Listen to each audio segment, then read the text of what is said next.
আপনারা যে সিদ্ধান্ত দিবেন ইমাম মুয়াজ্জমানা ইমাম সাহেবরা, সেটাই আমরা বহাল রাখবো।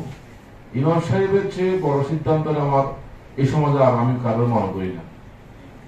ইসলামে দিয়ে এই কাজে আপনারা চেয়ে বড় বড় বুদ্ধিজীবী আর কেউ এটা কেউ যদি মনে করে, সেটা আমি মনে করি না। এই জন্য আপনারা যেটা ভালো মনে করবেন সেটাই আপনারা করবেন। আমি মেয়র হিসাবে আমি আপনাদের সহযোগিতা করতে আমি সহযোগিতা করব। আমি চাইছেন আমার এই সময় যে সমস্ত বক্তব্যগুলো বন্ধ হয়ে গেছে, সেই বক্তব্যগুলো আমরা চালু করতে চাই। যেটা আপনারা যে আজকে নিশ্চয়ই এখানে ঐক্যমত এসে আপনারা নিশ্চয় জেনেছেন, এটার জন্য আজকে এখানে ডাকা হয়েছে। বা টাকা না, টাকাটা বলে এটা আমার জন্য বেয়াদবি হয়ে যাবে। আমরা সবাই অপরাধ দেখার জন্য এখানে এসেছি, দেখার জন্য এসেছি। তো আসলে ইচ্ছের টাকা মানে কি, আমরা যদি আল্লাহ যদি এখানে আনতে না পারে বা কবি রমা যদি না দিত, এখানে আসার সুযোগ কারো হতো না।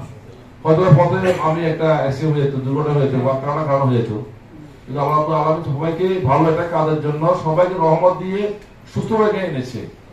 এটাই যেন শুক্রিয়া আমরা সবসময় আমরা আল্লাহর উপর করি। তো এটা ভালো কাজে আমরা এখানে আজকে একসাথে হয়েছি, এটা সবচেয়ে ভালো কাজ আমি মনে করি। আপনারা সবাই এই বক্তব্যের ফলে আপনারা আজকে সিদ্ধান্ত দিবেন, আমার বক্তব্য চালু করবেন, এগুলো বিষয়। আর হচ্ছে যে আপনারা এই সবসময় ইমাম মুয়াজ্জমদের আমরা খোঁজখবর নিয়ে থাকি, আপনার ভালো মন্দ নিয়ে থাকি।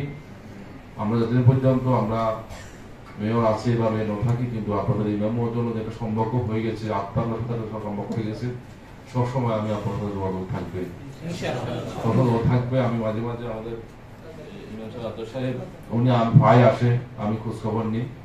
তো আমি মনে করি আপনাদেরকে আমি একটা অভিষেক দেওয়ার জন্য বলছি, আপনারা মূল কমিটি আসার পরে আসবে কিনা জানি না, তো এটা আসেন, আমি অভিষ্ট একটা করে দিই। আপনারা এখানে এসে মাঝে মাঝে চা খাইবে, আমার গল্প করবেন, সমস্যাটা বলবেন, ওদিন